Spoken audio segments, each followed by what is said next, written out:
Commission meeting. I'm Derek Dosser, I'm the District Commissioner number 5, or from the 5th District. I am the Vice Chair.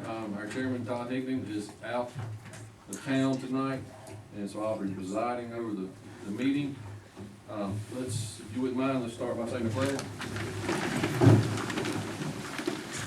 Pledge allegiance to the flag of the United States of America and to the republic for which it stands, one nation, under God, indivisible, with liberty and justice for all. Thank you. First, you can call the roll. Just tell me you did it, we'll move on.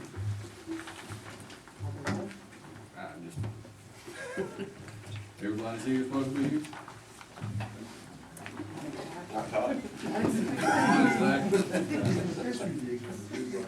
All right.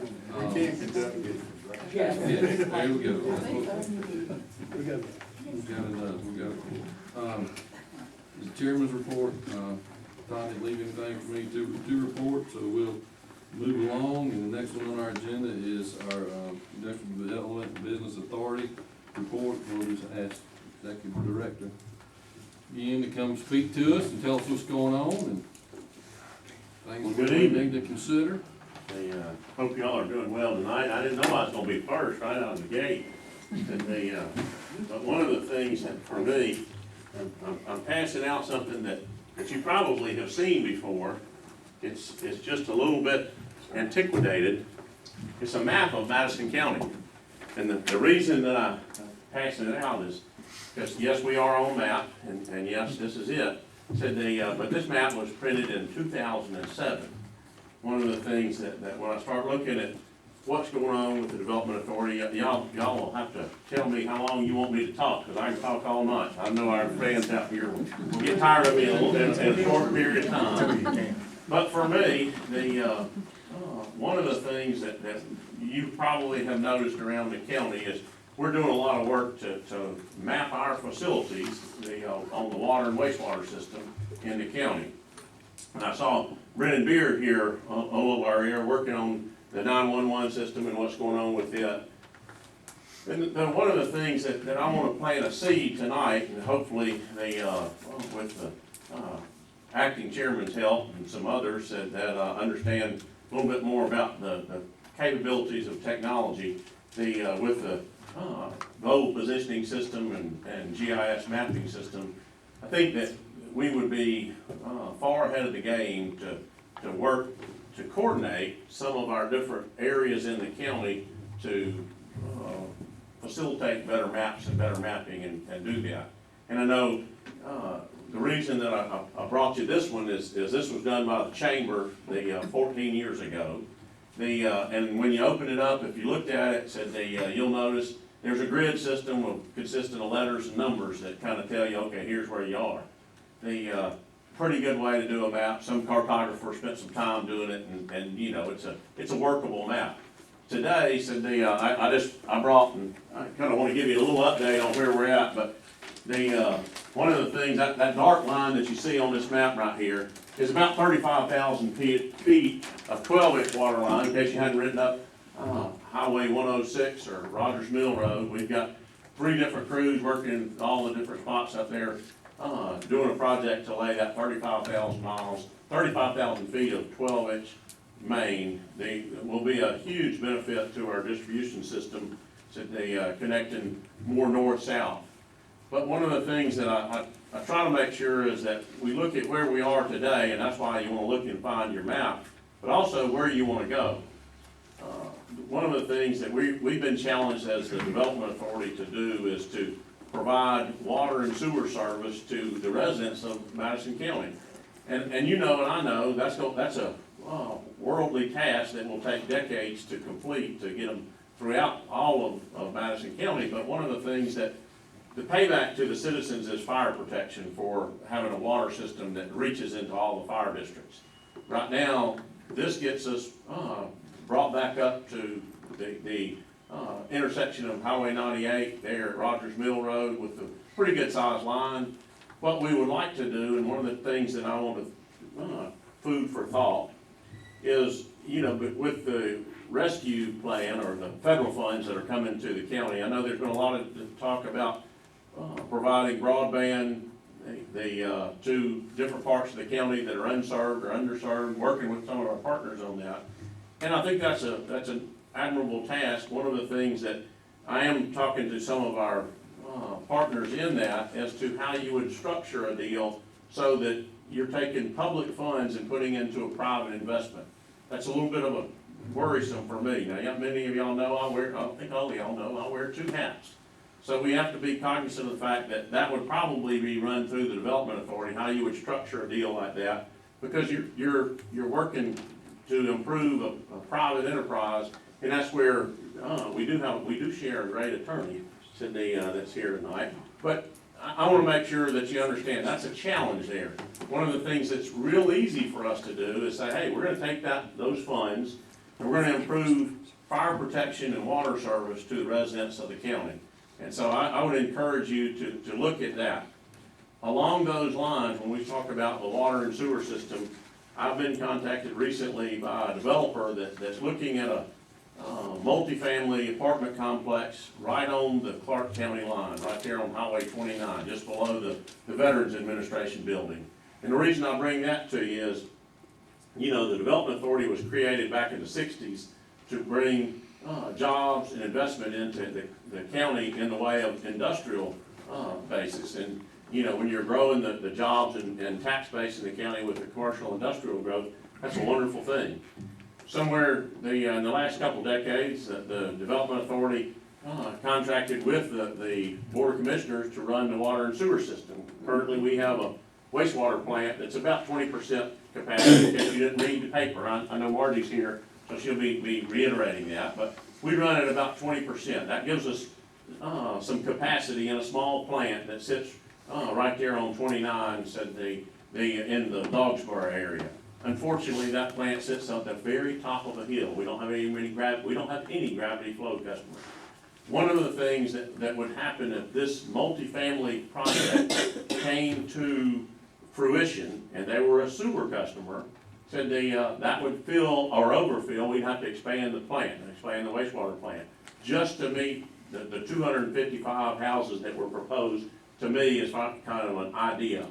So I'm trying to do some work right now to look at our capabilities at that wastewater plant, what we look at currently, and where we would go to expand that plant. Would we want to do more land application, because that's what we do right now. We treat the wastewater and then we do land application. Would we want to look at doing a stream discharge? There's quite a bit of permitting involved with that. I talked to Director Rick Dunn with the Department of Natural Resources the last week on that. There's a lot of different things in the air, but I want you to think, because y'all are the policymakers here in the county, where do you want to go with that? For the payment, for us to make payments on our debt, we need more sewer customers. If we do it residentially, is that a help to the tax base in the county, or does that hinder the tax base? Because when you look at it, said if you put 255 apartments in Madison County, you're probably talking about, I'm gonna beg at least 300 plus students that would come into the school system. That's almost the price of admission of a new elementary school. And so you're talking about expanding your schools and that kind of thing. There's a lot of things that come into play. The only thing that I wanted to do here tonight was kind of give you a little bit of update on things that we're seeing that are moving in the county, good, bad, or indifferent. Y'all have the tough challenge of dealing with, okay, which direction are we gonna take Madison County?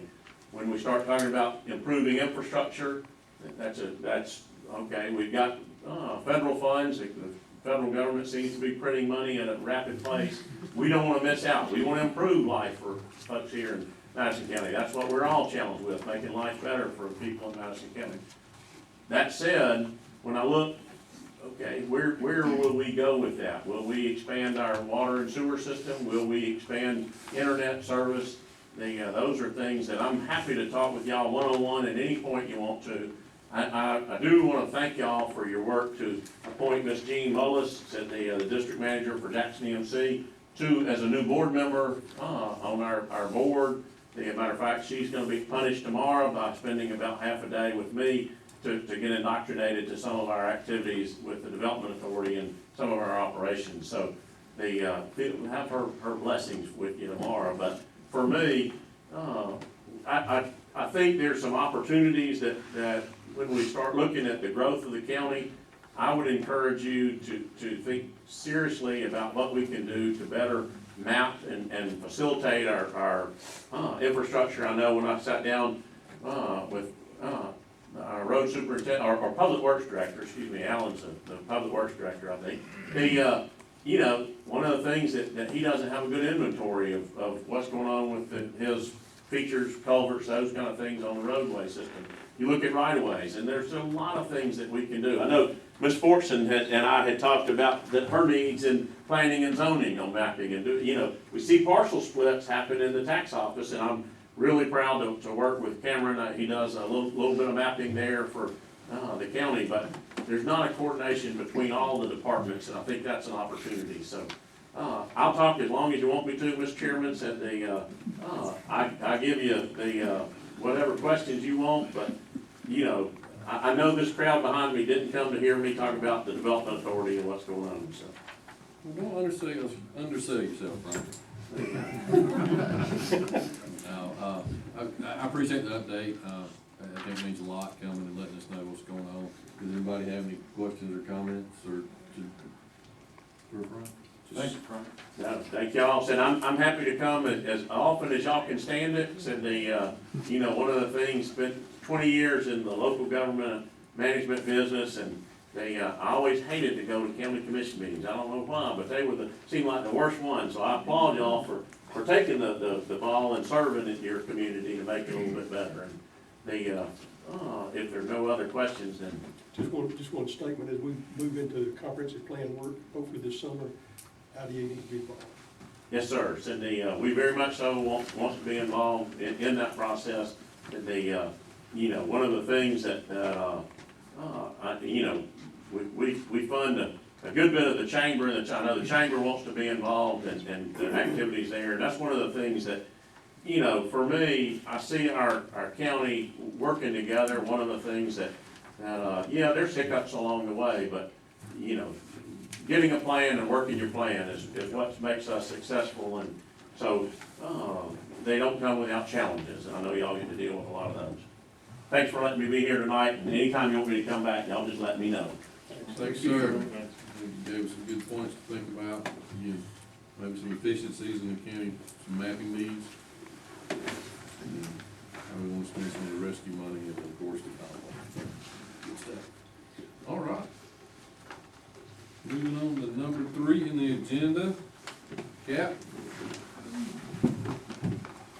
Give us an update on our recently purchased 911 radio upgrade. Thank you, I appreciate it. I'm glad y'all had me here. Can you still hear me all right without that? Because I figure everybody will want to see me and throw stuff at me. Frank will anyway. You just don't like you back at me. I don't. And be careful inviting him, he'll show up. So first of all, I'll let you know, I've talked to Frank before, and I'll probably do it again, because I agree with him for the most part about the mapping. We do have maps in place, and we just got new maps, county maps. The biggest difference is we don't have access to the waterline maps or where any of those things are. I don't believe those things ought to be published or open to the public for several reasons, other than just being able to share with them where the opportunity to connect and provide those services are. The world we live in today, it's usually a bad idea to expose your infrastructure to anybody publicly. But as far as the mapping of the new roads, Lynn Nix is here for a completely different reason than I, has crossed her eyes several times this week, trying to update all of the maps that we have, because we actually compile all of the addresses in Madison County. Every one of them comes through our 911 center. Our CAD software, when you call in, creates those calls. We can locate you that way, primarily by the addressing and that sort of thing. And those were extremely out of date and had never really been imported from one service into the mapping system itself. Now we've updated that so that we can. Part of our 911 center provides that mapping for the calls. That mapping is required to be provided by law. We have to do that.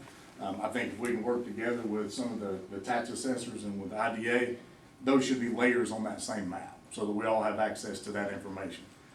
There's no reason for the county to have 3 different entities doing the same job. But that's, so we can't get rid of it, and we've had that software since 2008. So I'd like to sit down and see if we can iron that out and try to get everybody on the same page and have access to the same stuff, and make it much more fluid on a day-to-day basis. That being said, what I was here for was to explain basically where we are and what has turned into about a 2.5-year project.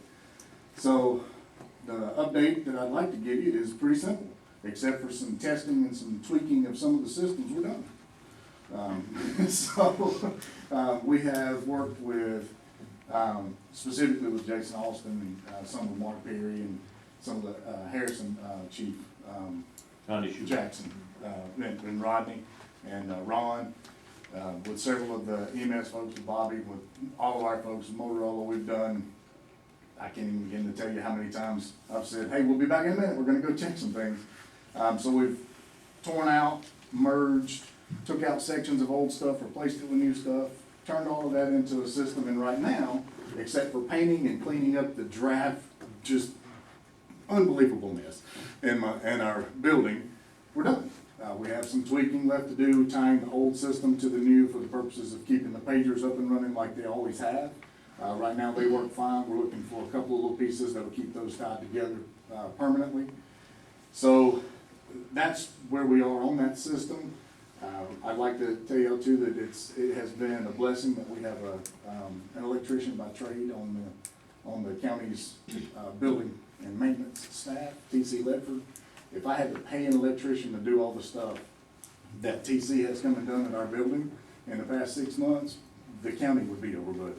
So it's, I mean, he has saved us at least 10 grand, wiring everything up that needed to be in the way that it needed to be, and working with us on that. That's good. So, you know, initially the estimate that I provided trying to get the old building up to what we needed it to be to operate the new system and have everything in there was probably up $15,000 to $20,000, and we're at about 10. So Motorola, or Mobilecom, the Motorola subsidy, the one who's doing the work, have been unbelievably helpful. We've actually added an additional site, because when they provided those maps, look, these are the coverages that we'll provide. They were contractually guaranteed to do that. Went out and doing some of the testing, we found a couple of spots, so they added an additional site over at the Pokey Tower where we already had one, so that it'll help with the talk-in coverage. They also had to put that same set of systems in at our center since we weren't connected to the primary tower. So essentially, they added 2 towers to the price of the project without raising the project a dime. That being said, there was one other little incident, if y'all remember the tornado that came through. So lightning struck our tower before we were finished with it. Bobby with EMS called and said, hey, lightning just hit your tower. And it did, sure did. And while there's a tornado and a lightning storm, Mobilecom is out there fixing the radios. So our backup system was already up and running, so we didn't lose any operability. We were able just to click the button and switch to the backup systems. But called the Motorola guy and said, hey, we just got hit by lightning. He said, we're on the way. So we're still having tornadoes, and they didn't climb the tower. That was stupid. But they did reprogram up all the backup systems that had to be replaced so that we could still be 100% functional. And within 4 hours, we had a completely separate backup system. Again, they didn't charge us anything for that. So, with the exception of a few tweaks and addition of a few little pieces here and there, we're done. So we have the coverage, our goal was complete coverage in the Yes. county. We have, there's one area, but we knew this going in. Radios operate on a line of sight function. If the towers or the microwave transmitters can't see each other, you can't talk through dirt. So we knew that we were gonna have one particular issue, and it's always been an issue, and it's always gonna be an issue unless we spend a pretty good chunk of money to fix it. And it's that little area of the river between 172 and about the midway point of Roy Woods Road.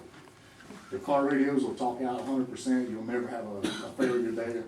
The mobiles or handheld portables, it's gonna be hit or miss, because it's such a low point. You know, Watson's Mill, I can sit on the bridge and I can talk to somebody at Black Street Church on my handheld radio, which we've never been able to do before. That little stretch right there is still hit or miss. There are some options to try to remedy that, and we're looking into those, working with Elbert County and Overbrook, because they have that same issue. So we may be able to work out something where we can put together a plan and have it there. Do we have enough generators and backup power everywhere, every place you need it? At the moment, we have, generators at all of our tower sites. Two of them are, kind of wild if you go out and start them up by hand, hope they don't break your arm when you start them. So we have ordered the new generators for those, but because the world being what it is right now, generators are on the backup. It takes them a little bit to get there, but, we were able to get those ordered and they will be, installed. The ones that are there now are functional, so we do have that backup, and we will be replacing those with, adequate generators, immediately. And that's, again, we're going from 9 tower sites to 3, so we'll be So they have covered on that. automatic transfer switches and everything? Yes, sir. Okay, good deal, good deal. And they'll also be wirelessly controlled, so we can turn them on and off from where we are, check them, make sure they're working correctly. They'll be set to automatically test each month like they always do under load and that sort of thing. And I don't remember the percentage of coverage that we didn't have before the system went in, you know, was it 60, 70, 80, I don't remember the number, but for the sake of discussion, we moved to the 99% range. Oh, absolutely. I mean, so we're. Absolutely. There are still, it is still a VHF, radio band, so inside a building, especially large buildings like schools, there's gonna be some dead spots. But it's significantly better inside the buildings than it was in our old system. Outside the buildings there's no comparison. I've talked with the fire, most of them in the fire departments and, and Mark and all those things. And you've made them really happy. So if you've done that, you've done something right. They're great individuals, but they like, they can't do it unless they know what's going on. And they feel much better about it. And I know for a fact all the testing going on, because I got a pager at home and that thing goes off the test page. It is. We're trying to make sure, the weak, part of the system is the fact that to get the pagers to work like they always have, they have to be tied to the old system, because digital don't do analog paging. Right. So there are some quirks that we're still trying to work out on that. But we'll get them ironed out. Yeah. We'll get them ironed out. It's just, everybody's gotta work together. That's right. Any other questions or comments? Anything Just have one question, this sort of ties all this together, I'm sure y'all are way ahead of me with this. In the mapping and in the 911, when the fire departments are paged out for a fire, do you also give them the location of the nearest hydrant? We do not. We don't. Is that We something we have. should be doing can we achieve the capability of doing that? We can't. Or do the fire departments, are they okay with just knowing where they are, or would that be helpful? Well, they give them they do have the street address. Right, and we actually have maps of hydrants now, but those hydrant map locations are GPS locations that were put in when that system started. So it's 13 years old. And on the phone system, all of them has got a smartphone, and if they've got a certain classification of that, which costs a little bit of money, Right. but it will actually send right now, everybody that's got a smartphone that's in the fire department signs up, and an individual in the audience here could sign up for it also. But it'll send you and tell you every time the fire department gets paid, okay, in an area. I get one every time Danielsville goes off, and it tells me gives me the address, and it tells me where it's at and what kind of fire it is, what they suspect, also for auto accidents and all that kind of stuff. If you got a sort of an upgraded version, which does cost some money through the AT&T It's an app. Yeah, it's Is an what app. it is. It's a Yeah. third-party app. None of the wireless providers charge a fee for it except AT&T. Yeah, AT&T, well, okay, and I guess most of the department I've talked to is on Right. AT&T, right here, because I guess they give us probably the best cellular service, so. But they'll give you also, when you hit the address, it'll show you directions to it. But does it tell you the nearest hydrant? No, I mean, that would be. What if that would be helpful? Well, it would probably be helpful, but right now the fire departments are, they have to maintain the hydrants in their area. So they pretty well know where all the hydrants are, and they got little maps in the truck that show where those are at. Now, it would be great if you could run, because the new trucks that Danielsville's gonna get, you can program that thing to where if it would receive it, you could punch the little screen up there, and if you got the information coming in, it would display that and show all of it. But, I mean, that would be, I don't know how costly that is to It's about $1,800 per license, and it's about $9,000 for the hardware side of that, but we have the capability to implement what essentially is called silent dispatch. Yeah. For fire, EMS, or law enforcement. Yeah. We just, it's a costly application, and one of the reasons that we haven't pushed it, trying to get that, is because we still live in Madison County. So if you're between Isla and the old Jackson EMC on 106, you ain't gonna get nothing. Right. If you got Verizon, you're not getting that. Same thing between Danielsville and Comer. So we still have a lot of areas that would be completely dependent on your cell phone signal to get that information. It's great information. If you can't get it, it's useless. And at this point, it's been kinda, it'd be really good, but until we can get a dependable Well, and it vendor. depends on who's driving the truck right now. That's You gotta look at the right. phone, and sometimes you got one person getting the truck and the rest of them are meeting them at the fire. So, and then you got some new trucks that it would be, they could punch it in. Right. But most of the trucks in Madison County were bought many years ago, and they don't have that capability. And you could bypass that and put simple, computers onboard computers there, but again, you gotta Yeah, I have mean, somebody, that's the manpower to cost. run it, and Yeah. some of the software to run it. But as far as the location of the lines or the hydrants, Jason Austin in Hull has actually sent me an Excel spreadsheet with all the XY coordinates of their mapping, of their hydrants, because he said, look, can you do that? And we can, we just import that into the map. It takes a little bit of work, but we can do that, and then it's just a layer that we click and it'll show us where the hydrants are. As it stands right now, we don't have that capability because it's at least 13 years old. So if they said, hey, this address is the house is on fire, what's our nearest hydrant? We could tell them, an X and Y or a specific location, because we actually address hydrants as well. And I'll just make a comment that as Frank gets us more hydrants out there, then it'll be necessary to have that kind of stuff, because pretty much with the hydrants we got in the county, just about every fireman knows where they're at and where they're located, because, we were thankful for all we got, but we could use a lot more. That's the reason that Danielsville's getting a tanker truck, is to improve the ratings for Danielsville, the ISO rating, and also to help out all the other fire departments around as far as shoving water, because we just don't have hydrants out in a lot of areas. I mean, District 4 especially means that much, except, in Harrison over there. It'd on also the be, main road. it'd also be critical for the cities and counties to work together on that, because a lot of the hydrants are city hydrants, like Danielsville, Comer, Colbert, Carlton, Iowa. Sounds like that, we just need to make sure that's part of the discussion on our mapping Right. efforts and move that along. Well, I was gonna ask Frank in regards to that, when they do the as-built on this 35,000 foot of main that we're working on now, when they do as-built drawings on that, could we not incorporate that in the as-built, the location of the hydrant, and already have the information there, so that at some point there's an exchange of Right. information, rather than somebody have to go out there with a GPS later and do that?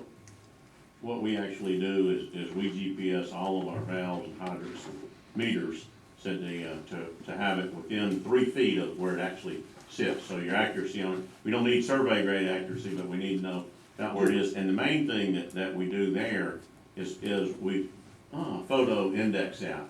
So I'm sure that our chairman is familiar with Esri's product, and some of y'all may be familiar with some of their mapping capabilities, but that's been a tremendous asset for us. We found out a lot of information that we didn't know about our water system we're learning along the way on that. And that's one of the things that they, you know, whether it be in 911 dispatching or when we go read meters or whatever, those things are you can integrate that into the software. We're getting, you know, when they talk about 911 dispatching, I get every one of those e-dispatches.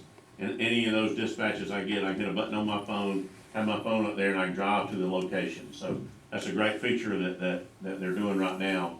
And it's something that can be done with little cost. I mean, you know, we talk about putting things in a truck. If you got a smartphone, you already got it with you.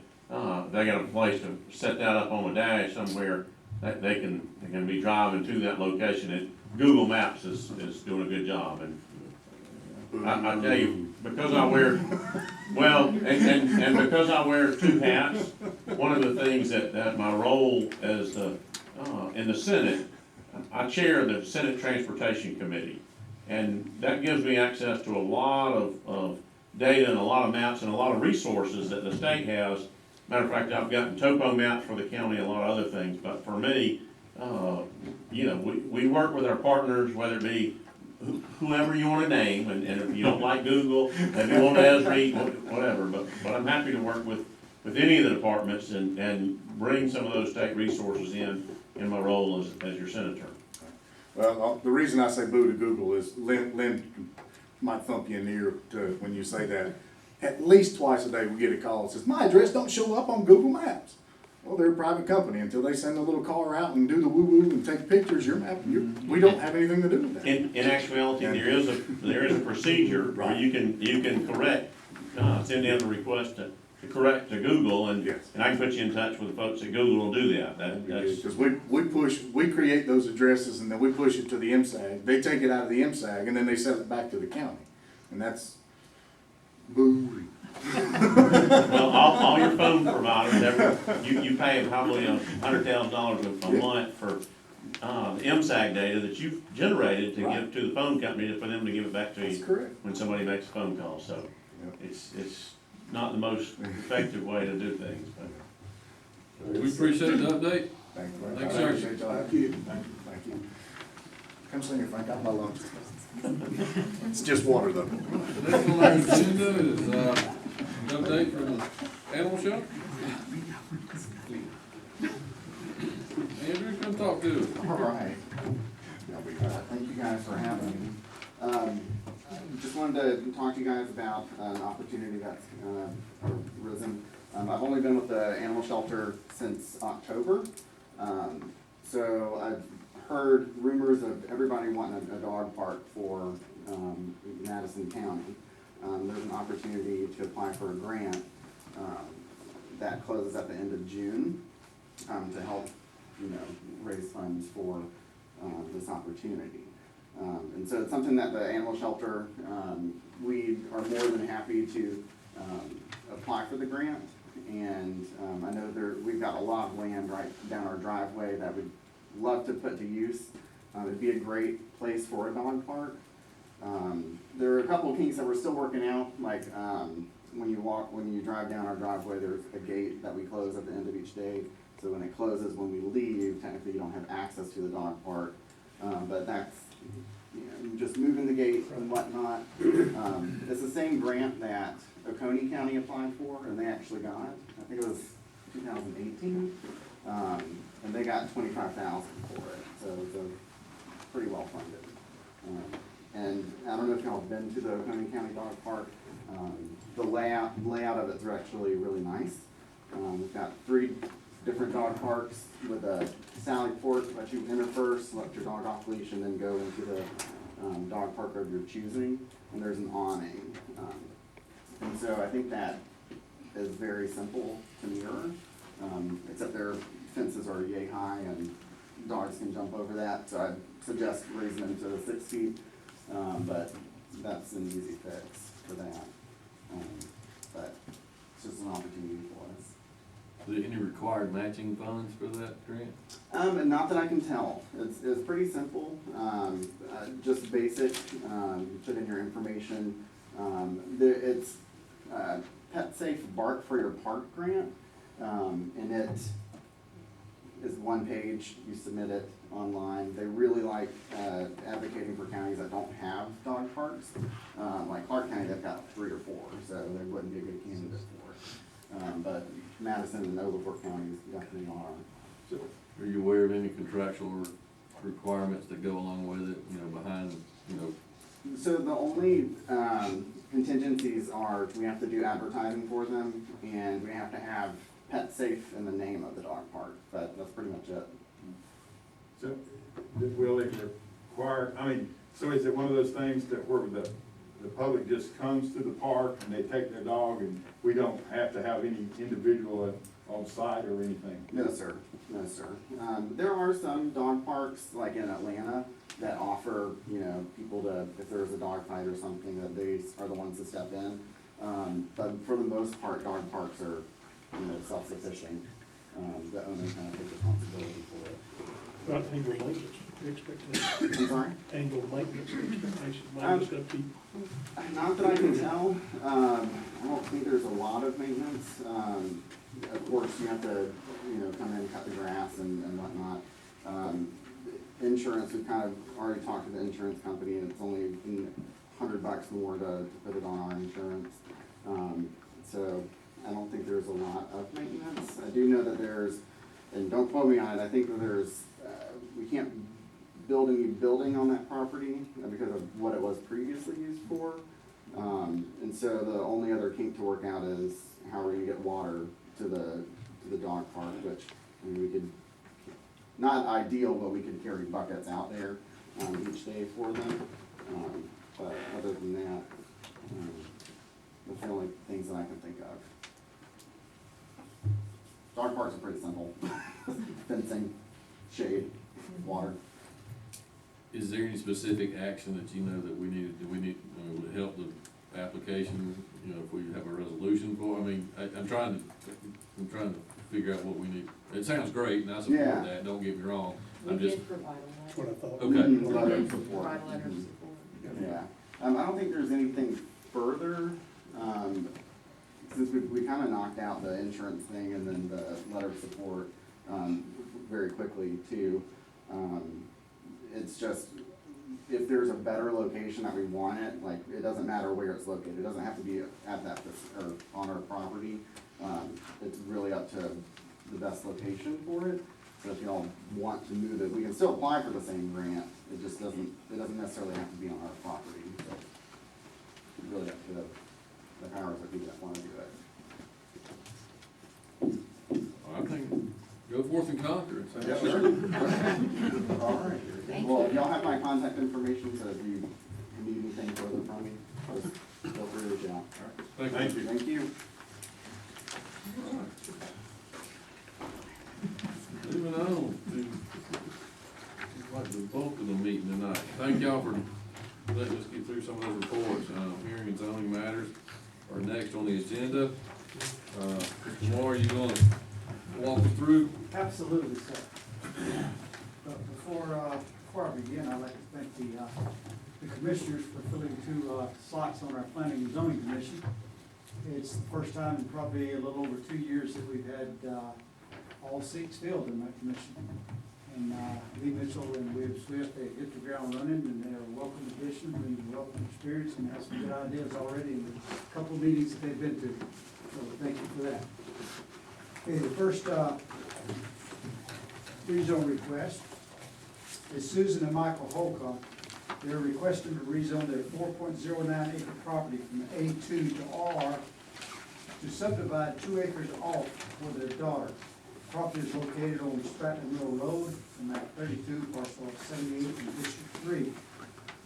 The vote of the Planning and Zoning Commission was a vote of 6-0 to recommend approval of this rezone request. Thank you. Is there anybody like to speak in favor of the zone? You would come to the mic. Okay, well, I'm Susan Holcomb, and I'm just, Come, please. Please state your name and address, please. okay, I'm Susan Holcomb, I live at 3001 Spratman Road in Georgia, 646. And I just wanna mark off that last time my daughter was at home day. look like, you know, we can stay close together.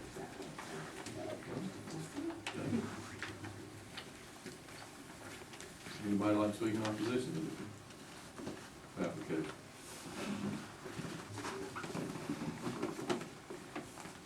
Seeing nobody come forward, we'll close the public comment section. Turn it over to the board. Yes. I move this rezone request be approved as presented. Second. Got a first and a second, any discussion? All right, now, Mr. D. Yes. Yes. Yes. 3 yeses. You get to vote Yes. I had to ask that question earlier, I forgot. That's 4-0. Approved. All right, thank y'all. Next up, Okay, next on the agenda is Joel Pellegrino is requesting to rezone his 8.56 acre property from A1 to RR to subdivide to allow a home site for his daughter and one for his mother. Property is located at 8318 Highway 98 West on map 11, parcel 104 in District 1. The vote of the Planning and Zoning Commission was a vote of 6-0 to recommend approval of this rezone request. thank you. Anybody for the applicant like to speak in favor of this project or application? Come on up, don't be shy. How y'all State your doing? name and address, please. Joel Pellegrino, 8318. I do. That's what we're looking for. All right.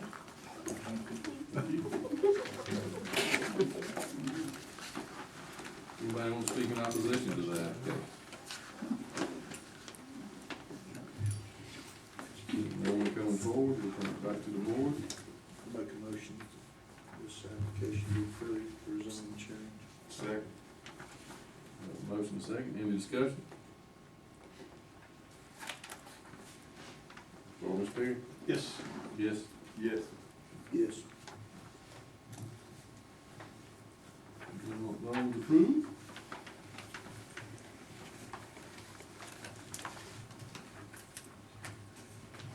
Right, the next rezone request is Shama Mack. He's requesting to rezone a 4.8 acre property from A2 to RR to allow a home site for her sons. Property is located on 2060 Shoal Creek Road on map 59, parcel 96 in District 5. The vote of the Planning and Zoning Commission was a vote of 7-0 to recommend approval of this rezone request.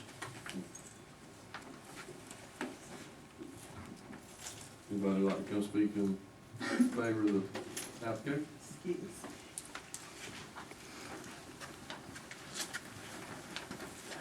Please state your name and address. My name is Shalma Mack, I live at 2060 Shoal Creek Road, Colbert, Georgia, 068. And I would like to rezone my property so that my son can put a house there. That's it. Thank you, ma'am. Anybody like to speak in opposition to the project?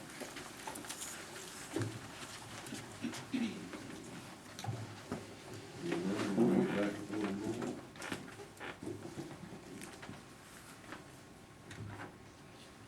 Move rezone request be approved as presented. Second. Motion is second to approve the rezone. Any discussion? Mr. Brown, I'll start with you. Yes. Yes. Yes. Yes.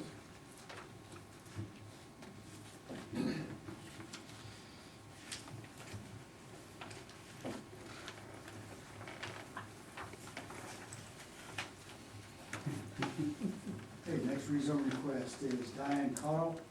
Is requesting to rezone a 5 acre property from A1 to RR to subdivide 2 acres to give her daughter, for a home site. Property is located on at 266 Highway 191 on map 64, parcel 84-01A in District 4. The vote of the Planning and Zoning Commission was a vote of 7-0 to recommend approval of this rezone request.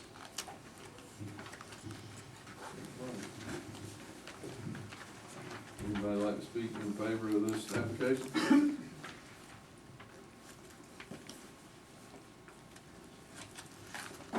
Is the applicant here? not required I to don't be. think so. No, I was just asking, okay. Anybody like to speak in opposition? Being none, we'll bring it back for the board. I make a motion to, approve the request. Second motion. Motion is second for the approval. We'll start back, Mr. Jim. Yes. Yes. Yes. Yes. 4-0. Motion approved.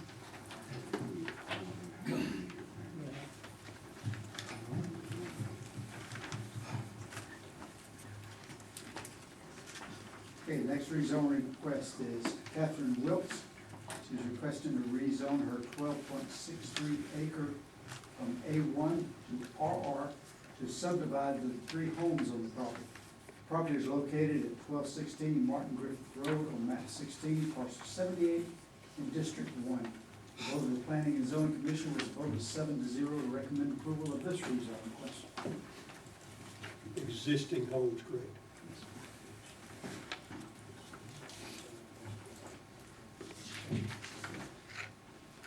Anybody would like to speak in favor of this application?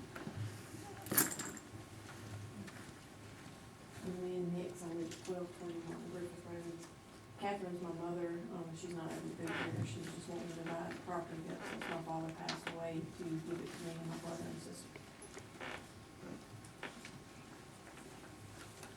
I assume each of the homes will be on a separate parcel. Do what? Each of the homes will be on a separate. Yes. Anybody want to speak in opposition? Being none, we'll bring it back to the table. I make a motion this zoning request be approved. Second. Motion and a second, any discussion? Any questions? Mr. Chair? Yes. Yes.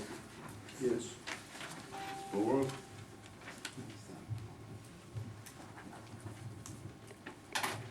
Motion is approved. All right. I'm gonna call up a little more paperwork. What's there? I was just picking at you, I said, I'll call up your paperwork. No, I'm getting hooked this apart. Okay, next rezone request. Bobby McConnell is requesting to rezone his 5.1 acre from A1 to RR to subdivide 2 acre property to sell. The property is located at 1633 David Fulton Church Road on map 92, parcel 62-A01 in District 4. The vote of the Planning and Zoning Commission was a vote of 7-0 to recommend approval of this rezone request. You want to speak in favor of the application?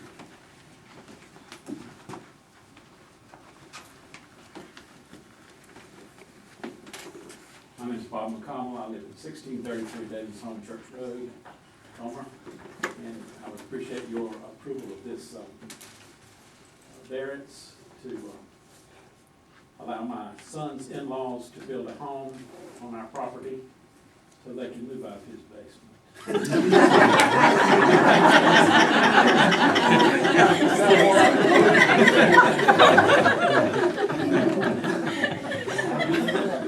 Second. Anyone dare want to go speak in opposition?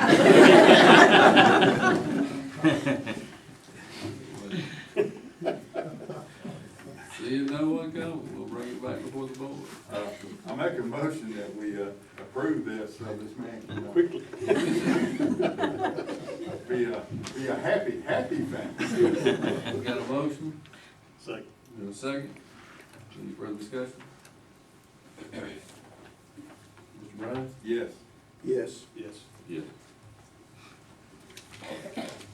Motion approved. Start packing boxes.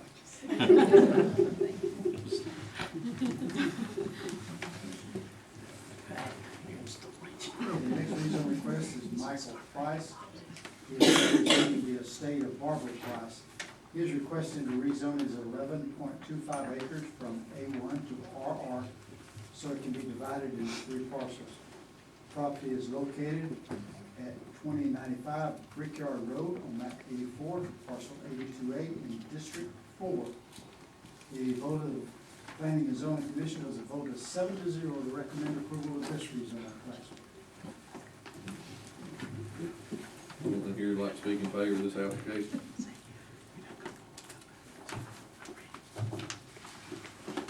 Is this parcel that did something on it about a year ago? There's a small corner of it.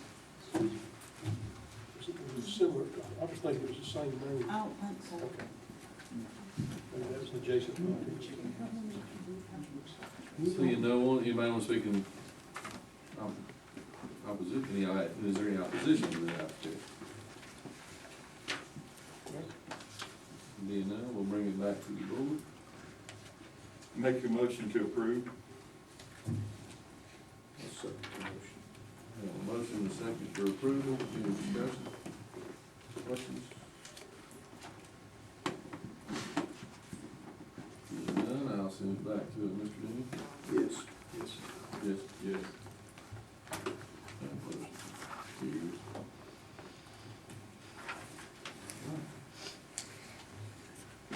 Next rezone request is Tyson McElroy, he is representing his father, Buddy McElroy. They're requesting to rezone 2 acres of a 7.11 acre property from A2 to RR. This is for Tyson, a home site. The property is located at 1576 Adderhole Rogers Road, map 12, parcel 64-01, in District 1. The vote of the Planning and Zoning Commission was a vote of 7-0 to recommend approval of this request.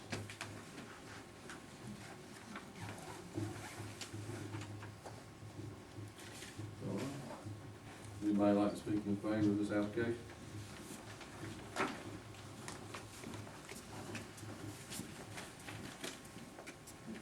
Tyson, we're just trying to subdivide 2 acres for all that land.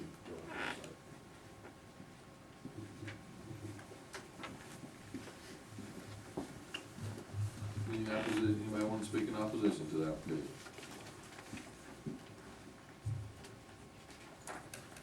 Seeing none, we'll bring it back to the board. I make a motion, zoning application be approved. Second. A motion and a second to approve the application, any further discussion? Off track, Terry? Yes. Yes. Yes. 4-0 vote.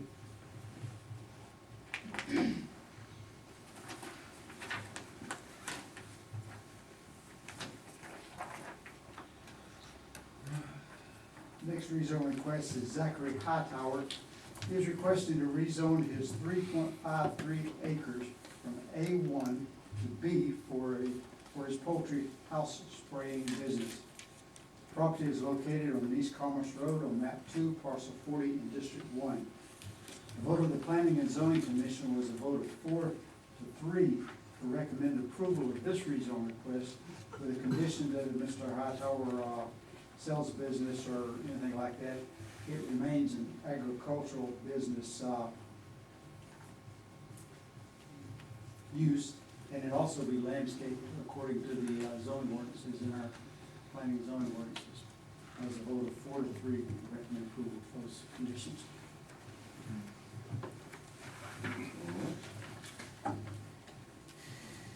Anybody like to come forth and speak in favor of this application?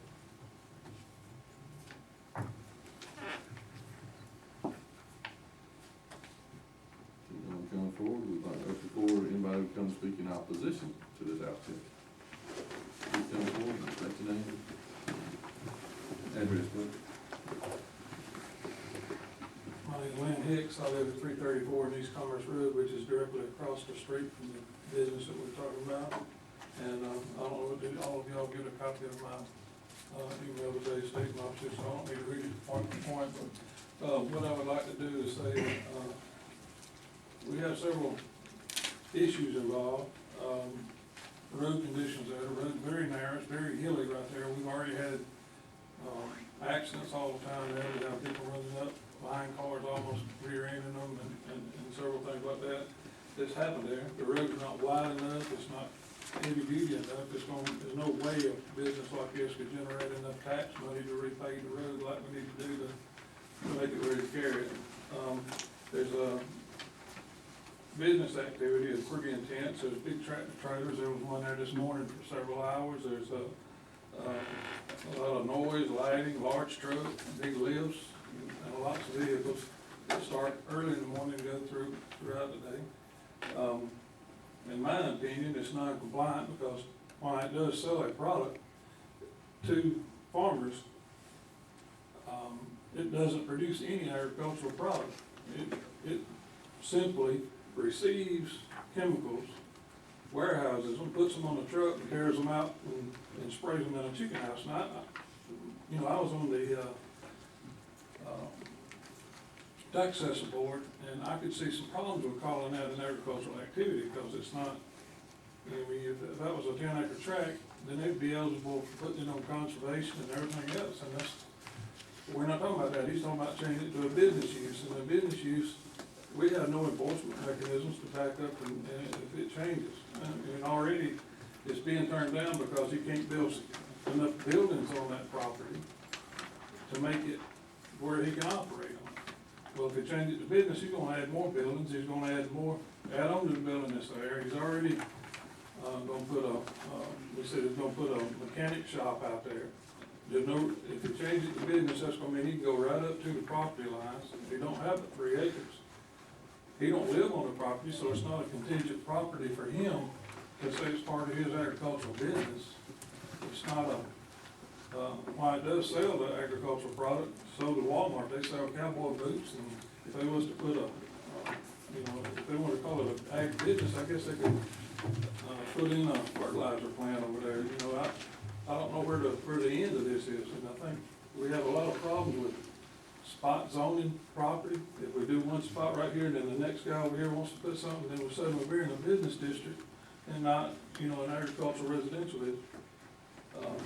It's unsightly, there's large dumpsters, and I know he says he's gonna build a fence, but, that's like looking at a prison wall, which you wanna look at that too. I mean, it's not not that pretty a thing to look at.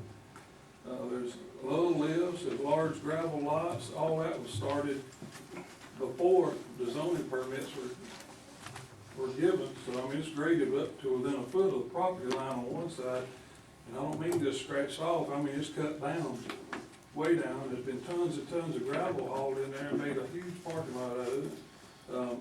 Big trucks coming in and out of that, turning it in a bad area. Neighbors on all sides are opposed to it, because of the effect of the neighborhood. I don't feel like it's I feel like it's non-agricultural use right now, because it's more of a commercial operation. It's not like somebody growing a product, selling a product, or even if he lived there and it was part of his business, agricultural business, he don't live there. He's got 200 acres somewhere else, and why do we have to spot that zone right in the middle of us? And I'm as pro-business as anybody in the county. I feel like it's a good place for business to come into the county, but it ought to be over on 98 where the infrastructure will handle it, where the roads are set up for it, and there's no neighbors to be disturbed by it. Let's see. Give you about 20 more seconds.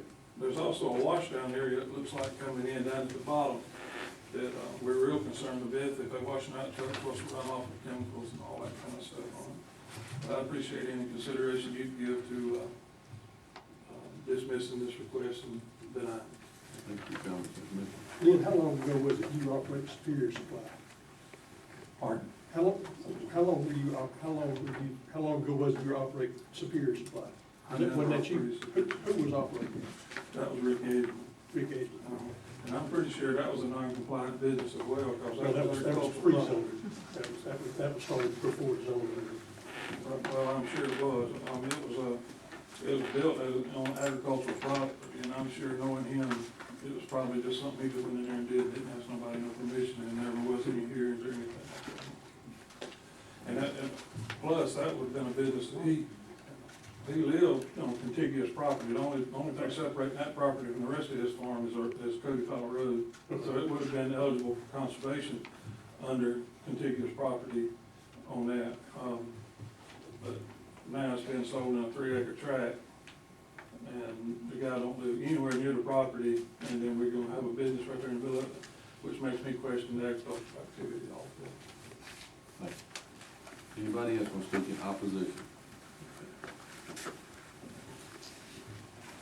I'm Johnny Bridges, and I live at 330 East Conroe Road. The driveway for my house is right into the building, and it's across the road from where we live. I moved there in 2007 when the previous business, which was a very small business, operated very little movement from that road to the community where janitorial supplies were delivered.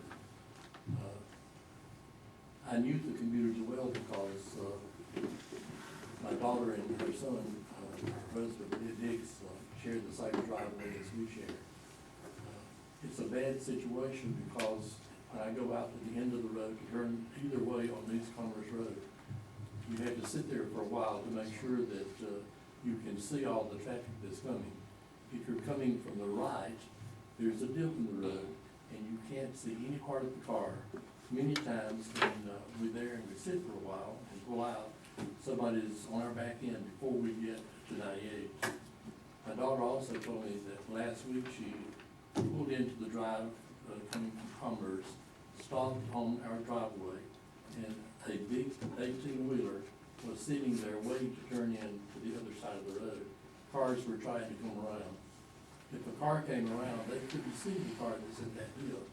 So I can assure you that there's almost positive there's going to be wrecks there with big trucks on that road. There have been other times when the big trucks stop on the road to see how it's hurt there. It's been an aggravation because big rocks, I'm talking about big rocks, have come onto the property on my side of the road. It's unsightly. I would not have built there in 2007 had I known it's going to turn into a situation that it sounds like, it looks like it's already been decided. I hope that you will take a look at it and say that it should be a fence, won't do the job. If you don't know the driveway that I'm talking about us coming out, you need to sit there and take a look. There have been wrecks, there have been deaths in the area. Cody Powell Road has a curve in it. Since I've been there, a vehicle coming so fast went across Robert Davis's road, hit a tree with the left side of the car, hit another tree on the right side of the yard, went across East Commerce Road and into the ditch on the other side of East Commerce Road. I hear there's been a death with an individual prior to our moving there, coming from Cody Powell Road, across East Commerce Road, and into the dip on the other side of the road. It's not a pretty sight. There have been large pieces of material blown off of their dumpster onto our property, and it's hard enough to give up your own property. I don't think the fellow that's wanting to move there would want this kind of activity across the road from them.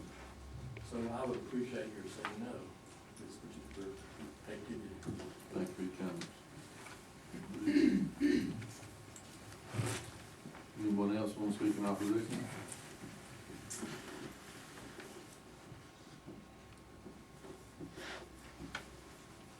One more time for in favor. You know. We'll close the opposition section. We'll open back up for anybody proponent to respond, for any rebuttal responses. With none coming forward, then we'll close the public input session and bring it back toward the board. Lamar, could you give us some insight? I know you said y'all had some lengthy discussion on this one. Tell us what y'all's thought process was on the conditions, or just. I will do my best. That was Okay. a couple of weeks ago. There was concern that was noted with what the work had already proceeded prior to going through the permitting process with planning and zoning and rezone. There was concerns amongst the members of the board that, with the type of chemicals and stuff that there was some concerns that were brought up, and we discussed the types of chemicals and how they were going to be stored and everything, and Mr. Hightower assured us that all of the chemicals were safe for human, to be used around humans. There weren't any concerns there. And he did bring up the question or the comment about the mechanic shop. And, you know, our several members of the planning and zoning commission's first response was mechanic shop, either working on cars or what. And that was just to work on equipment associated with his spraying of the chemical in the poultry houses and stuff. Anything else on that? The main concern was the traffic and the unsightliness and the debris. Yeah, and we addressed it with making sure that it was landscaped around it and everything. Is it his intent to pave the parking lot? I don't think it was, the intent was to put, that wasn't mentioned there. The washdown area that was brought up? And I don't wanna put words in anyone's mouth, but I believe I heard you mention that they're washing down. Cause on truck, I don't know what they even for it. It looks like a wash down there. They put in a little small building down there with a water hydrant down it on the low end of the on the low end of the parking lot. I'm assuming it's to wash down trucks and parkers. But you haven't actually seen them wash down the truck? I have seen the washing things down on the lower side of the property. Okay, yeah, I just wanted. That, I checked with Linda because that wasn't something I remember being discussed at the, So, and just so I understand, Mark, Linda, we've already got a business set up and operating at this location that even prior to your approval or this board's approval? I think he is. Is that safe to say that? I wasn't aware that he was in operation until planning and zoning meeting. And then, are y'all saying there's a new building there? Not yet, but he's planning on adding on to the building that's there, plus building another building. The goods to build the new building are laying all Yeah, I knew that, but I mean, it's He's working out of that building, yeah. ever since. Has been. To start. When I visited the site prior to the public hearing, there was nobody there. This, you know, you could tell that they had already graded the parking lot and stuff there. But as far as, you know, when I saw it, you know, without actually getting out, walking in the building and stuff, there's no way I would have known that there was a business already operating. That was brought out at the public hearing that he was already in the process. Let me ask a question. A1, so why the need to rezone? I'm just trying to understand, I'm sure there's a reason, but why to rezone it to business from A1 for, if we consider this an agricultural?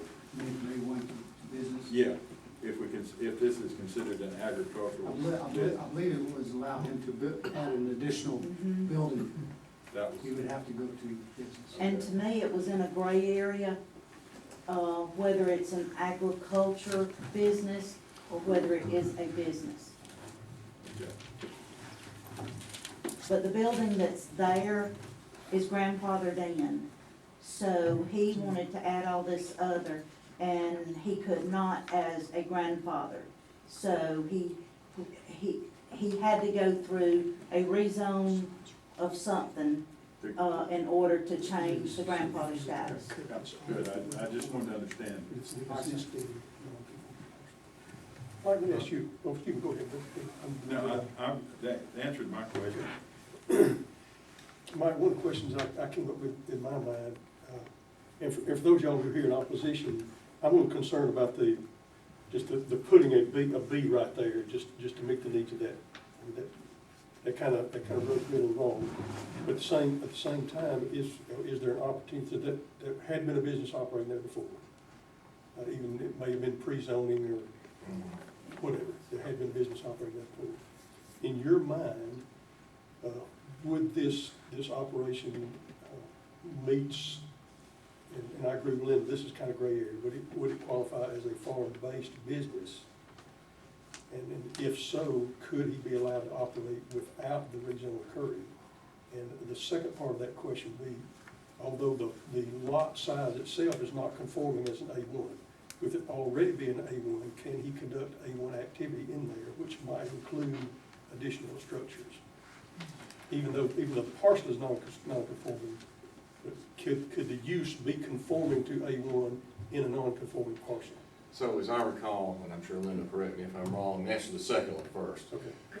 If you have a grandfather lawful non-conforming use, you cannot expand the area in which that use occurs. So the area, the building area of the property? I think both. Okay. Correct. Okay.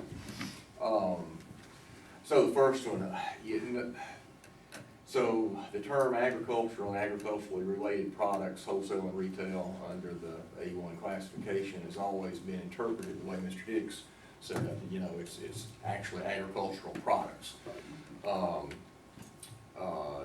We do have in our zoning ordinance that, if there's any ambiguity as to interpretation, we would look at the National Industry Classification System and that sort of stuff, and I don't have all that in front of me, but I think that's right. I've seen this argument in other counties too. For example, an A1 classification doesn't allow you to put a John Deere tractor dealership there. It doesn't allow you to put a tractor supply company there. I think it means products of an agricultural operation. That's kind of the way I read it too, but I don't know if it might be appropriate to grade it in a little bit. Right. Yeah, and actually Linda and I talked a little bit about, one thing that might be helpful is to have another zoning classification that is for agribusiness for things like this. All right, excuse me. No, I'll have to agree with Terry. I'm deeply concerned about spot zoning, whether it be business, rental properties, or whatever, into established communities. I'm deeply concerned about that.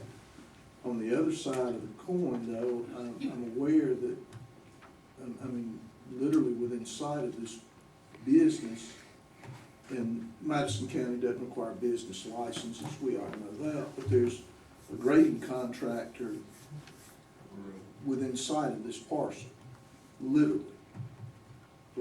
He's got loaders, excavators, lowboys parked in his yard all the time. What I don't like about this is, number one, the intent of this piece of property being A1 was the entire property was A1, and then The road cuts off. the road cut off a pie-shaped piece of it. The other side that I would like more information about is, I appreciate the Crenshaw says that he's gonna put a fence up, but I'd like to know, is he gonna pave this area, because it is substantially larger than what was being used as business before. Where before it was a 30 by 40 building, now it's grown into a 30 by 40 building. It's gonna be expanded on a 3-acre parcel that now probably 2.7 acres has been cleared, already graded and graveled. And I really think we got the horse in front of the cart here. I'd like to know what's his intent for the washdown area. I'd like to know what the chemicals are that he uses. And I'll even go so far as to say yesterday that in concern about this, I visited the site. There were 3 or 4 obvious work trucks there. There were 2 other vehicles there. I made the assumption someone was inside the building. The building was wide open. There were like the lug bags of, it said it was printed ammonia on the side of these bags, and no one was there. And recognizing no one was there, I left then. But I would really like to know a little bit more about what the intent is here. With that said, would it be appropriate, Mr. Denny, to convert that to a motion to remand it back to the P&Z for additional information and possibly a more in-depth site plan to go along with the zoning request? Would that be? You can remand it, or you can just postpone decision tonight. So, but to postpone a decision, you have to have permission of the applicant, the applicant's not here, so we can't do that, but you can entertain it. Or you can deny it, yeah. What is, and this is the continuation of what is our exposure then, Mike, in the fact that he is already operating a business out of this site? Well, I think the way that plays into your decision, one of the conditions is that the owner already be in compliance. So that's what prevents people from, asking forgiveness rather than permission. That is one of the grounds of denial is you're already in non-compliance. Did I make a motion that we, go ahead. Mr. Chairman, I make one statement that at the public hearing, when the applicants present their rezone request to the Planning and Zoning Commission, they're told, each and every applicant is that they're not required to be at this hearing. I will be the one presenting the application, but they are encouraged to be present to answer questions like Commissioner stated, he would like to know more. So they're given the opportunity to be present to answer questions, and especially in a case like this. Sir? They are fully advised. Yes, sir. I am here. Just been quiet back here, just listening.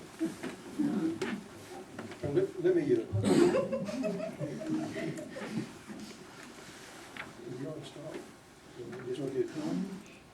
Public hearing's over. I mean, if the chair wants to- we're asking questions. Yeah, if the chair wants to permit commissioners to ask questions to the audience, you can. I have a couple of questions for thought, and this is assuming that we decide to go and we decide to move towards a postponement to get some clear answers. One, if this moves forward, would the traffic issue be corrected if you were coming out on the Cody Fowler Road, entering there instead of coming off the main road? So that's one question. I'd like for y'all to look at that as a possibility, and with the applicant looking at that as well.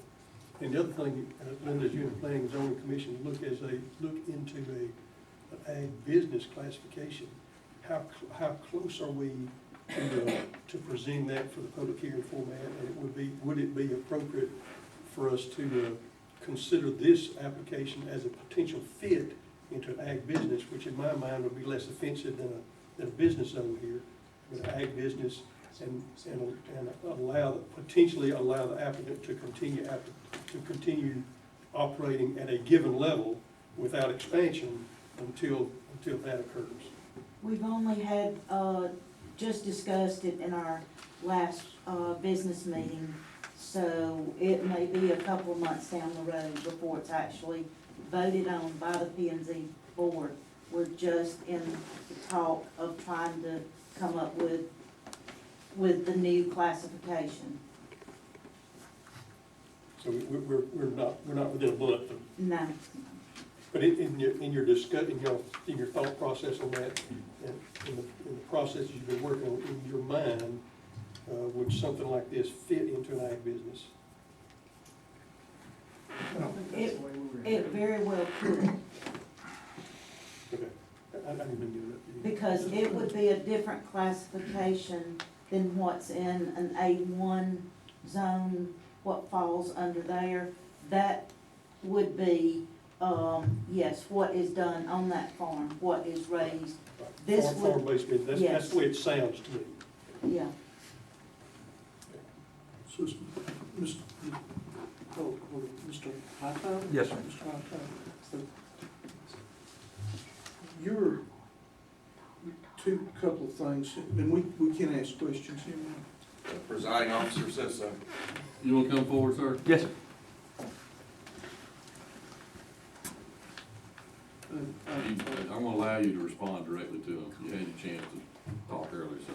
Yes. Okay, in response to the questions I had about paving, do you intend to pave the lawn? The entrance is not the whole lot itself, no, sir. Do you have a washdown, a designated washout or washdown area? It's just where my trucks wash off at the end of the day, down the lower side where he was talking about. what we're washing down is PLT is activated by water. Worst it's gonna do is kill grass and drop the pH level right there in that spot. That's all you're gonna get from that.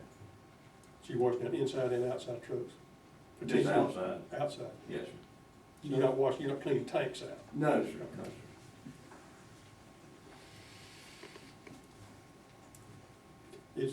I asked the question about road access in and out, is that an option for you in your mind to come out on that back road? What I try for most, because we work based out of Jefferson, and a lot of the drivers that deliver to us are still getting used to the new location.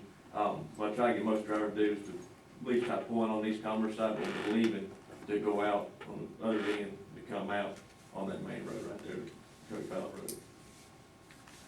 So an entrance on Cody Fowler Road is doable? Yes, sir. It's already there, Okay. but trying to get some of these truck But drivers. get them to utilize it? Yes, sir. It was not there originally, though. He added that one. Okay. Any other questions? Just so I have a little understanding, so these trucks that are going in, they're going into the poultry houses when they're without shavings or We go in prior to bird place. prior? Yes, sir. So everything's, okay. So you're not picking up any contaminants or? No, so that's one thing, we come back and wash down with disinfectants and keep the rigs clean. For those in the group, I did ask Christopher Roach, our code enforcement officer, and his ties with the Department of Ag, and he did go back and look for us the chemical properties of PLT, and it's from the Department of Ag's standpoint, is a non-concern.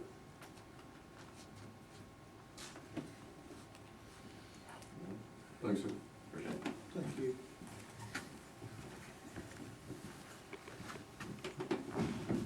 Just one quick question for me. In the report, it is noted that it would be, if this is rezoned moves forward, it is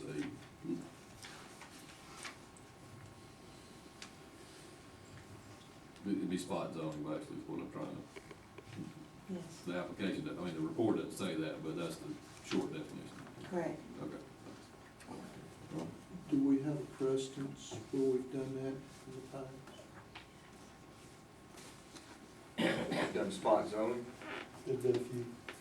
Yeah, well. It had never been. Spot zoning is a pejorative. By the nature, it means you've done something wrong.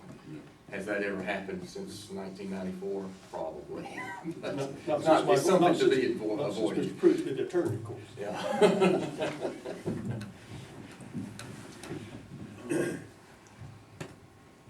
Well, I guess the proper way to say it is, it doesn't meet, the B classification doesn't meet the land use map plan that we have on record. Okay. Any questions and discussions? What's your pleasure, board? Mr. Vice Chair, if I could throw out one thing, as the board wrestles with this. There is I think it's 6 months now, if an application is denied.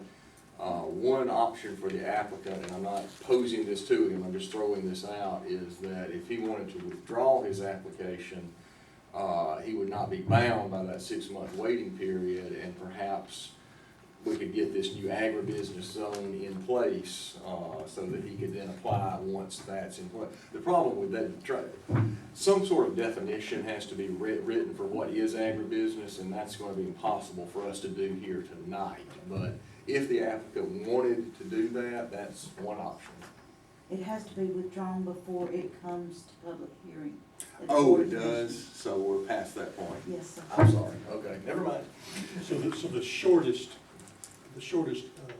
span of action, other than us making a decision tonight, would be a defined postponement. Mhm. Well, yeah, the applicant could consent to a postponement, or even without the applicant's consent, you can remand it to P&Z. That'd be your other two Either one options. of those would be the shortest. That's right, that's right. Jim?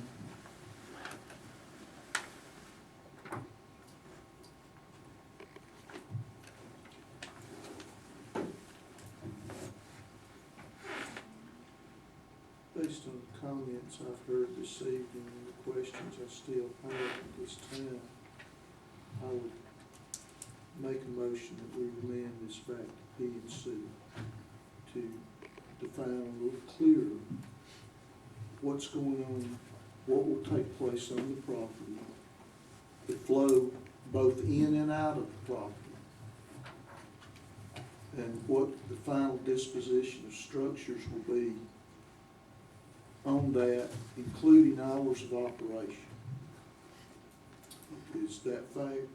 And if I could just suggest, to the extent that, you know, any of that would be a condition of this board's decision, if P and Z could write that up as suggested conditions to place on the rezone if granted. Entrance in and out would be what I would put in there also. Mr. Hightower, is that fair to you? Far as the postponement? Meeting again with the Yes, sir. zoning plan? Bridges and Lynn, is that fair to gather more information on this at this time? It is, but as far as the business activity expanding on that property, I still think it'd be an issue of adding buildings and enlarging building sizes and all beyond the size of the property and spot zone would be my concern. We got a motion on the table. Second motion. We got a second. That motion is remanded back to P and Z. Do we want to make sure this goes into next month? Remand it to you on a specific time frame? Deadline, Lori, next month. Do I have to advertise? No, Okay. You've already had your hearings. Okay. Will it come to public hearing, or will they just? No more, both public hearings have been held, so this is just remanding for you to consider again and make another recommendation. Again, I would suggest including some conditions if the recommendation is to approve. I mean, I think that's what you're hearing from the commissioners here. So for us, it would be July 12th. Yes. And I would as well continue to work on that ag business thing and see if it may, and this is really a stretch, I'm trying to make this work for all parties concerned here. But if it be even the potential of we could justify, if we agree on this working as a business, B zone to be converted to ag business in the event that opportunity arises. And we're getting kind of a stretch there, but I think that's sort of the direction. Yeah, I mean, my suggestion would be to do that with conditions on this particular property. Right. And then this one's defined, and then hopefully bring some place for the future. Yeah, it's more like a test case. Yeah, that's right, that's right. And to further muddy up the water, is Mr. Hightower allowed to continue operations? Well, what I've heard is he's got a grandfathered use for a particular use in a particular area. So certainly he can continue that. He cannot expand the area or the use itself.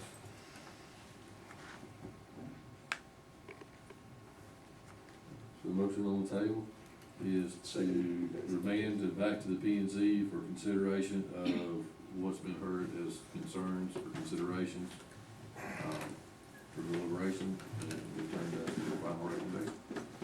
The motion from Denny and Terry with a second. Brian? Yes. Yes. Yes.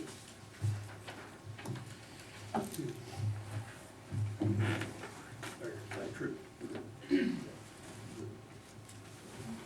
Yeah. Thank you. Okay, Mr. Chairman, the next rezone request, Janet Williams is requesting to rezone 2 acres of her 18.4 acre property from K1 to RR to give her $1 for a home site. That property is located on 2822 Williams Road, Church Road, in District 2. The vote of the Planning and Zoning Commission was 7-0 to recommend approval of this rezone request. Well, anybody here want to speak in favor of this application?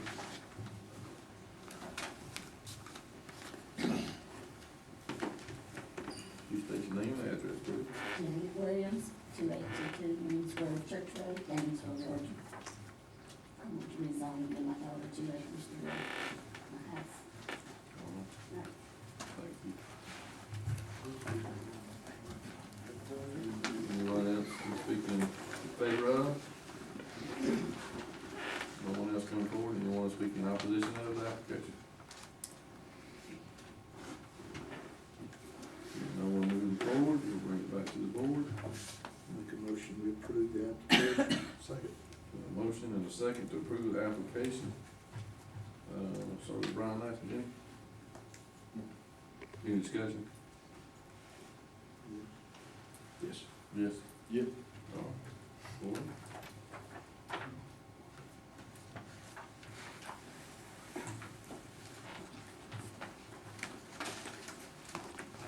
Next rezone request is Bree Foster. She is requesting to rezone her 5.63 acre property from R3 to A2. The property is located at 1466 Shoal Creek Road, map 59, parcel 104 in District 5. Vote of the Planning and Zoning Commission was a vote of 6-0 to recommend approval of this rezone. All right. Anybody here want to speak in favor of, or be a proponent of the application? I'm Bree, my actual name is Bree Alexander. I currently live at 45 Dinsmore. I own the property at 1466. Basically, just want to zone it from an R3 to an A2. I'm stuck right in the middle of two A2s, and my person that is leasing to buy it would like to have chickens, which is my ex-husband, and my son would like to raise chickens on that property. That's it. Thank you. Thank you. Anyone else? Anyone want to speak in opposition to the application? No one coming forward, we'll bring it back to the board. Mr. Chairman, I move we recommend approval of this, approve this rezone as presented. Second. A motion and a second for approval. Mr. Terry? Yes. Yes. Yes. Yes. Motion carries.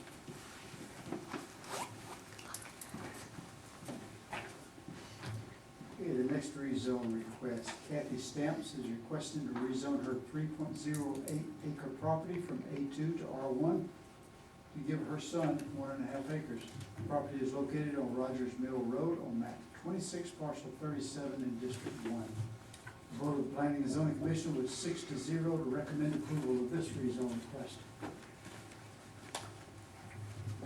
Anyone speak in favor of this application? Hi, I'm Kathy Stamps. I want to give the 1.5 acres just to my daughter and son-in-law to build him a home. And I reside at 20 Northridge Drive. Thank you.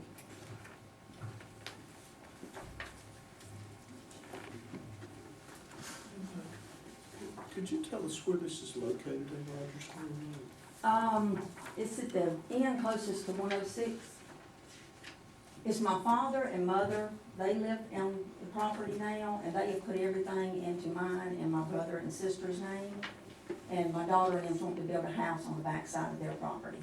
But just so I know Troy Chandler. Yes, it's my dad, Jimmy Chandler. Okay. They live right beside each other. Gotcha, good. Anyone speak in opposition? Already have. Seeing no one come forward, we'll bring that back before the board. I'll make a motion this zoning request be approved. Second. A motion to second, any discussion? Just one piece of discussion. I'm a little hesitant about R1 in that area, but the only way that this could happen, you couldn't do it RR because it's too small. So this is the reason for an R1 instead of an RR. Yes. My question was access on that driveway. How are we gonna access this thing? Well, the drive, my father and them have a drive, and they're gonna go off of their drive to the back side of the property. They've already given the okay to do it. So the easement has been documented, Dean? Probably not. Or it will be when you? It will be, yes. It will be when you Yes, replat the property? Yes, sir.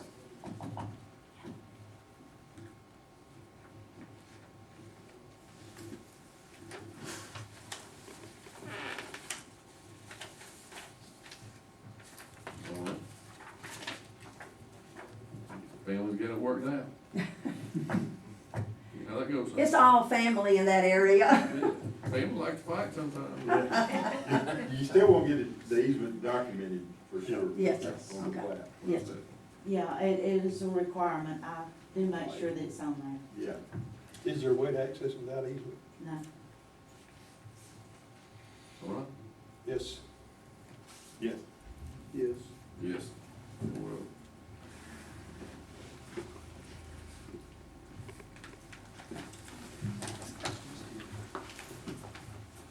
Next rezone request is Josh Arundel. He's representing his father, Stephen Arundel, who would like to rezone his 3.158 acre property from A2 to R1 for a home site for Josh. Property is located on Hardman Morris Road on map 59, parcel 63 in District 5. Vote of the Planning and Zoning Commission was voted 6-0 to recommend approval of this rezone. anyone here want to speak in favor of this application?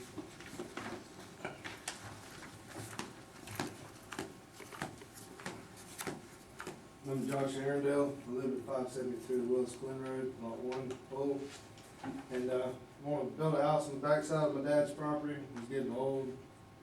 Needs help, taking care of cutting grass and limbs and trees and all that stuff. And it gives me a place to put a house.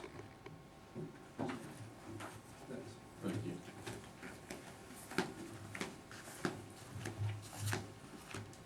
Anyone speak in opposition to this application?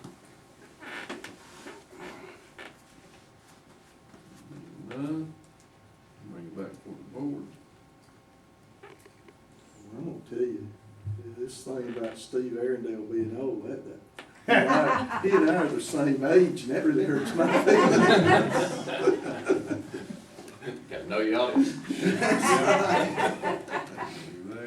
I was sort of thinking the same thing, but. Yeah, that's what I'm saying. He is retired. Same reason R1 instead of RR. It's just too small to make two of us. Yes.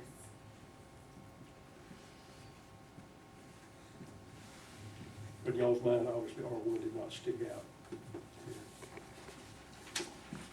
We think it was probably natural. Butts up against the railroad and so forth. You like conditions? Neighbors might not care. Yeah. Did you guys get this? I did not get any of it. Okay. That would help you see what's around it. How did you get it? I didn't get it. I don't know. It was all the same email. Yeah. It's pretty small. Right. You just hold something different, I thought. All right. The way we approve this request is proceeded. Motion, I'll second. second, begrudgingly, do the age comment? Yeah. Any further discussion? All right, Brian? Yes. Yes. Yes. Yeah. 4-0 approved. Thank you.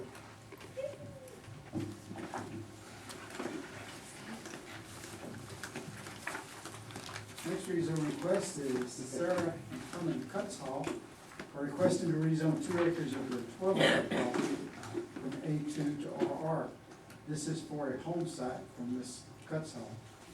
Property is located on map 89, parcel 20B on Dub Drake Road in District 4.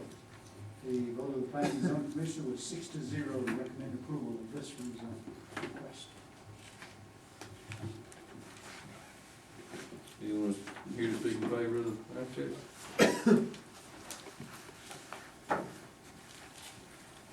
My name is Jacob Cutshaw, I live on 422 Dub Drake Road, Royston, Georgia, 30662. It's my mother and my father, they're gonna be getting a divorce soon, and we're splitting the 12 acres of land. She's getting 2 acres and he's getting 10, and we're putting the trailer on the 2 acres.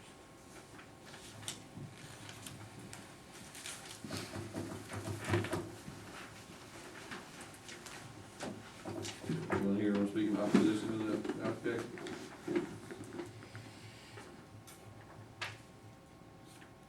None, we'll bring it back before the board.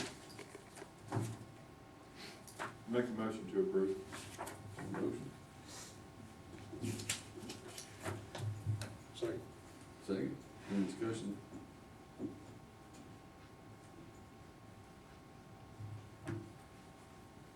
question. The application talks about, of course, the portion that he's talking about. Yeah. So, do we need, is there a defined that we're rezoning, or is it all of it being rezoned? No, only a Just portion. 2 acres. But what 2 acres, I guess is my question. Right. I understand around the house, but I mean, do we need to be more definitive? No, Our it's- ordinance does not require it, that's been an issue for years, but the feeling has been that the county didn't wanna make people do the survey before they knew if the rezone was gonna be granted, so it just falls to, the plat has to be submitted within 12 months for planning administrator to approve. Typically, they're kind of penciled in and drawn for us to have. Sometimes they pencil them in. Okay. All right. Well, that's something we need to take up. And like Terry said, some, maybe a draft or some sort of idea. You know, we got a motion in a second. Any other discussion? Me? Yes. Yes. Yes. Yes. 4-0. Good job. That was for you, Charlie. Something like that. Two speakers talking, how about that? Is that what you tell them? All right, thank you everybody for taking that long stretch. Moving into the next thing on the, old business, under the agenda, it talks about, discuss conveying the Presbyterian Church property to the city of Danielsville. Unless the board wants to move that forward, I will say that,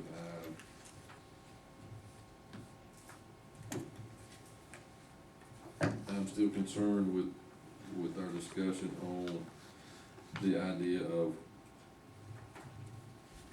there's just no paperwork, there's no idea, there's no intent, and I'm just a little leery of moving this forward, just saying here and getting it off our books. I think there's some people in the community who's asked me what the intent is, and I'd like to be able to answer that question. But,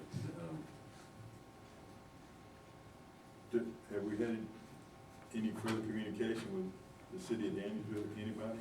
I do not know of any, and none was left for me, so I'm fully fine if everybody else wants to, Yeah. you know, remove it from the agenda, or table it, move it on, or just, Yeah, I think we need to know a lot more. Yeah.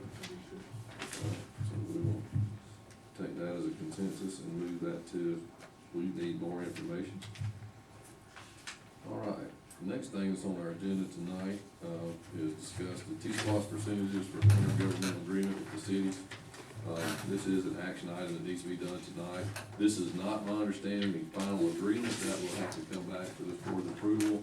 However, it gives the chairman and the attorneys the notion of what we're approving to move forward with those Yeah, negotiations. so I can fill in the percentages and bring the full resolution back to you. Okay. All right, and if you were provided, I think everybody was provided with those numbers early on. So I think the recommendation in my conversations with, the chairman prior to his leaving, I think the recommendation, unless y'all were told differently, was to recommend a percentage based on population. Yes. As opposed to road miles. As opposed to the percentage of road miles. For the public, what that does is, there's an estimated $13 million, to make, the T-SPOS program over those 5 years. That estimate to get an agreement to get that 1% full counting, it would turn into the county, based on percent population, would, get just shy of 88% of the revenue sources. Carlton would get a little over 1%, Colbert about 2.3, Comer about 4.4, Danielsville at 2.2, and Hull a little, almost at 0.8, and Allen about 1.3. And those numbers are higher than if we based it on, they're higher for the cities than if we based it on percentage of road miles. So what we're doing is to be a good partner and good favoritism to put this on referendum and get the required agreement between the cities. We're giving the cities larger share based on population versus the percentage of miles, road miles. And if I can offer you, and correct me if I'm wrong, Rhonda, but I think these are the same percentages we're using for regular spliced. And if so, those are actually not the current those are a little more favorable to the cities than the population numbers. Okay. Those have been in place for, actually, we've had, I think, both the 2010 and 2020 since then, and the numbers have never been adjusted, just to leave it more favorable to the cities. Okay. The value of the cooperation though is. Sure, yeah. Outweighs the need. Monetary. All right. Well, that's the recommendation. I'll make a motion. So make a motion to approve. Is this to continue the process? Or just approve Yes, the because I'll fill in the numbers, and then I've got to bring back the referendum, the full resolution with the referendum language and all of that for you to approve. But we'll get that done in July, and we'll still have plenty of time to get it on the ballot. Second. Got a motion second to approve the percentage-based population distribution for the proposed T-Splosh referendum. Terry? Yes. Yes? Yes. Yes. All right, that motion carries.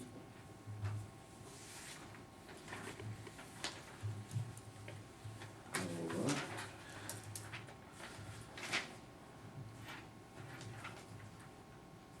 Next thing on our agenda is discuss beginning a process to abandon Burke Leachman Road. Mr. Chairman, Let you me want- address that if you don't mind.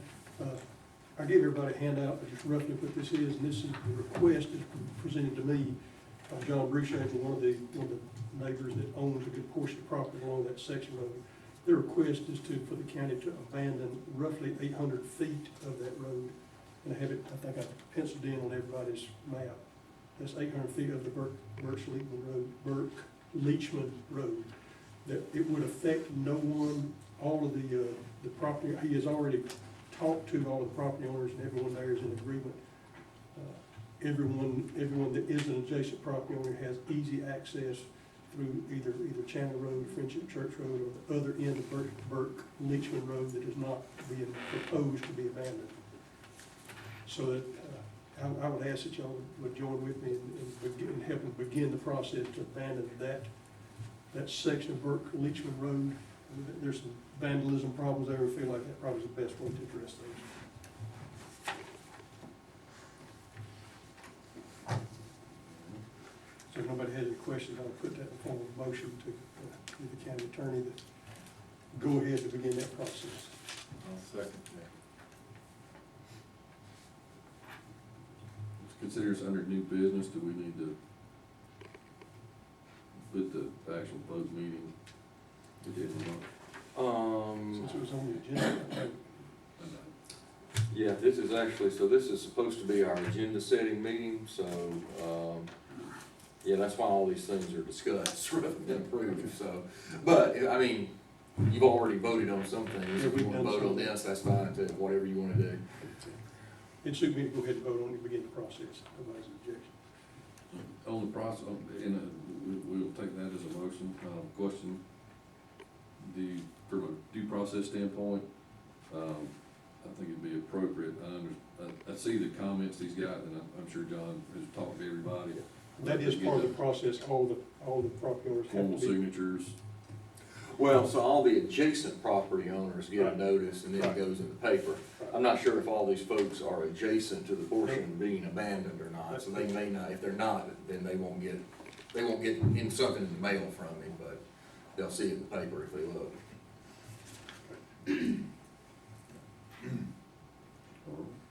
If you go look at that road, you'll see when it needs to be abandoned. I'm honestly not questioning the need Oh, I to know, do it. I know I'm you're just- not, you're talking about, Make sure we get the process. Yeah. but they'll have opportunity, anybody will have an opportunity. Yes, there's there's a public hearing Okay. in the meeting All right. before it's abandoned, before you vote on it. And then from a process standpoint, I think it'd be appropriate if, I know the answer, but I think it'd still be appropriate for a process when we have our road superintendent provide an opinion. I think it'd be appropriate for them. Absolutely. Yeah, Yeah, the actual vote, when you vote on it, you'll be determining that it ceased to be used by the public to the extent that no public purpose is served by maintaining it, so. And no one person benefits from it. Right. An individual's not benefiting. And no individual, exactly.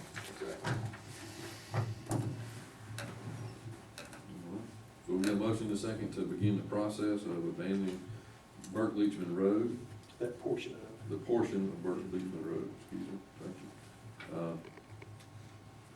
Yes. Terry? Yes. Brian? Yes. Yes. Yes.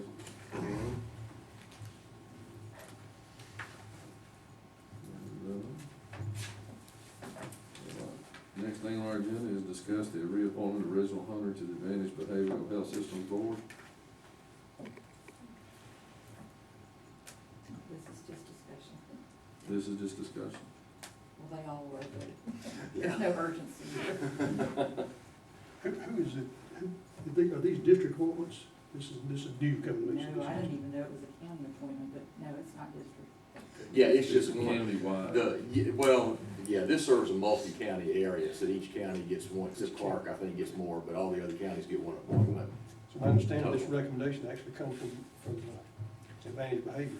Right, yeah, and I think this is a reappointment, actually, so there's a long list of criteria that your appointment has to satisfy, so, yeah, personally, I would hate to have to go through a new list of people to sit and through that list of criteria, so.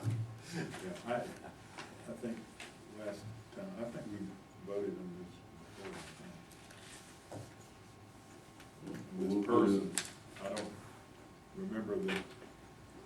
Yeah, I mean, he's already on it, so you would have voted on it before. Well, I know the application is coming from ABS, but I'm making the assumption that maybe it'd be prudent just to ask Todd maybe to get in touch with Mr. Hunter and just confirm he's willing to serve again. Or at least maybe hear from somebody from ABH. They're the ones that Yeah, but I'm just silly. contact Mr. Hunter. Not getting confirmation Yeah, yet. that's good. Keep I agree. We'd be interested to know more about it. All right, moving on, urgent matters. We had, an amended agenda put together because we had some urgent matters to deal with the zoning consideration, but I've since learned that those amendments, the time sensitivity is not quite as impressive, it is indeed need to be there quite as urgently as I had thought. So what we would do is in speaking with, recommendation, in speaking with Ms. Linda, is that they want to bring forth some other, amendments, and it'd be probably appropriate to do so all at one time, do the cross-referencing and all the things to make sure that we're not creating an issue in one area if we're trying to rush through something. So if the board's in favor of that, then we'll just ask them to bring all those together appropriately. But we do have an agenda item that I need to bring to, as under urgent matters, is, no formal act, or I say no formal action. We need to add the public defender's indigent defense agreement for the June voting meeting under our regular business meeting. So we'd like, in like consensus to go ahead and add that to the agenda for the next time we meet. Any concern with that? That's fine, yeah, for those who are here the first time, so, the Public Defender's Office for the 5-county Northern Judicial Circuit, it's actually a state agency now, but the counties all have to contribute, the state doesn't fully fund it, so all the counties have to contribute funding.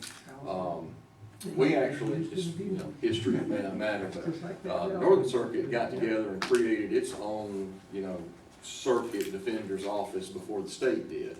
And we already have a funding mechanism. The state basically is just helping us out with funding now. But we've always sort of had this funding formula, that, it's done on a 5-year rolling average of the caseload. So, I don't bring my numbers, but I think the total budget went up a little over 3%, which is pretty common. But Madison County's portion actually went down a little bit, which means our caseload relative to the other counties went down a little bit. But something we do every year. All right, well, I think it'd be appropriate to distribute that agreement for the board to see and, you know, any action that, or any consideration as budget conversation begins. Yeah. And the form, the contract form itself actually comes from the state agency that oversees all the public defender's offices in the state. So we just plug the numbers in. Thanks, sir. We have a motion, second, to put that on our agenda meeting for next.